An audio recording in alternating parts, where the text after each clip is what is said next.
Attention pour le décompte. 5, 4, 3, 2, 1, go! Et voilà, on applaudit les concurrentes, que la meilleure gagne.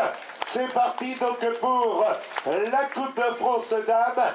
Et on retrouve tout de suite Jean Gillet qui m'a dit, moi je suis pas dans 73. Voilà donc les trois concurrentes installées en tête de la voiture heureuse devant nous. On rappelle que cette épreuve réservée aux dames se déroule sur 5 grands tours et 5 petits tours à la cour. Le Grand Prix, alors que les trois concurrentes apparaissent là-bas, voilà les concurrentes de tête devant nous. On rappelle voilà, classement de notre moteur sur la ligne et on attend maintenant le tableau du peloton pour savoir quelles sont les équipes qui réussissent en tête de peloton pour revenir sur les trois concurrents de tête. Il y a maintenant 25 secondes. Donc Gutiérrez de l'équipe à Lointec, Roy de l'équipe à Poitou-Charentes, Futuroscope 86 et également Fanny Leleu de l'équipe à Mixte sont passés devant nous. Voilà. Donc on va voir dans un court moment bien le passage devant nous, vous l'avez entendu. Le peloton donc revient très vite sur les trois concurrents que nous avions au commandement et que nous avons d'ailleurs toujours au commandement. Roy, l'Australienne de l'équipe Poitou-Charentes Futuroscope 86, l'Espagnol Gutiérrez et donc la concurrente de l'équipe mixte. Voilà les trois concurrentes installées en tête. La voiture ouvreuse devant nous et un peloton qui revient très vite. On rappelle les équipes engagées. E-Tech Product avec André Cordon, Lointec avec Aude Bianic, Poitou-Charentes Futuroscope 86 avec Lucie Padel.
Voilà, et bien effectivement, on les aperçoit. Charlotte Brabard qui aura fait une remarquable course. Elle sort que c'est l'équipe High-Tech Products que nous avons en tête avec André Cordon en compagnie de l'Italienne Elisa Longoborghini.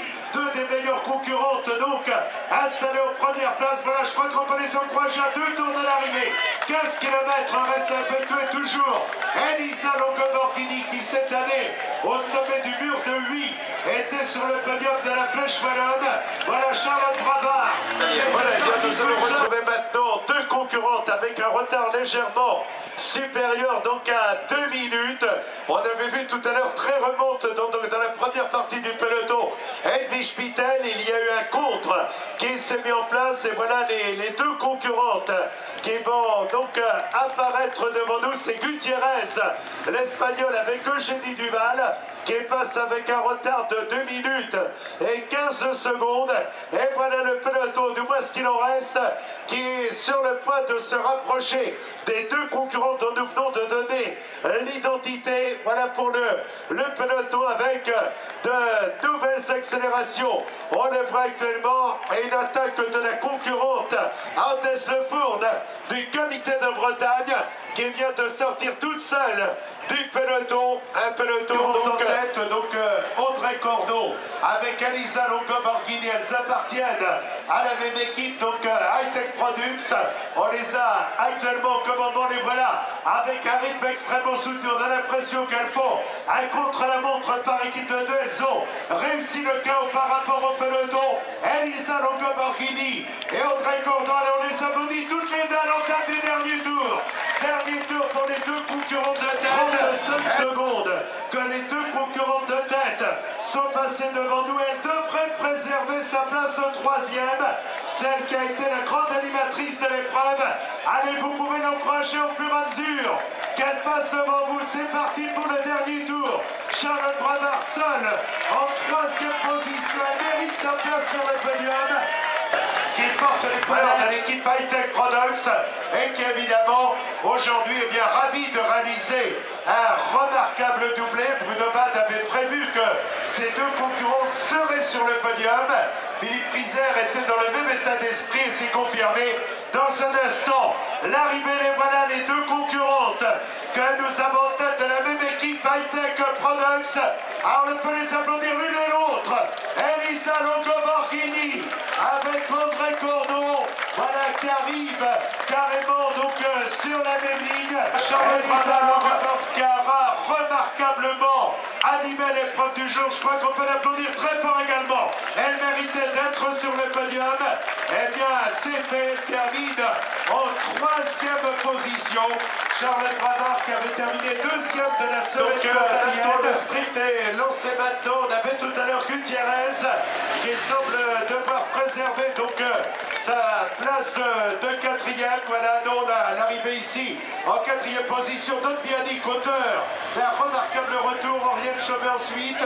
On retrouve Edwige Spitel qui vient prendre place également parmi les meilleurs, qui a Samuel Dumoulin qui fait huitième. Et l'arrivée également de Sheila Gutiérrez, qui franchit la ligne d'arrivée. Sheila Gutiérrez qui s'était passé face à Aude Bianic qui est venu chercher la place de quatrième. Aude Bianic qui avait brillé au Tour de Charente-Maritime, aux Jeux Olympiques et au Championnat du Monde où elle était entrée dans le top 10 et on l'avait vu également championne de France junior et espoir. Voilà le reste du peloton qui en termine, où nous retrouvions Amélie Riva. On a vu également Marine Lemaire, le marié, du moins la concurrente du comité de Normandie, Eugénie Duval.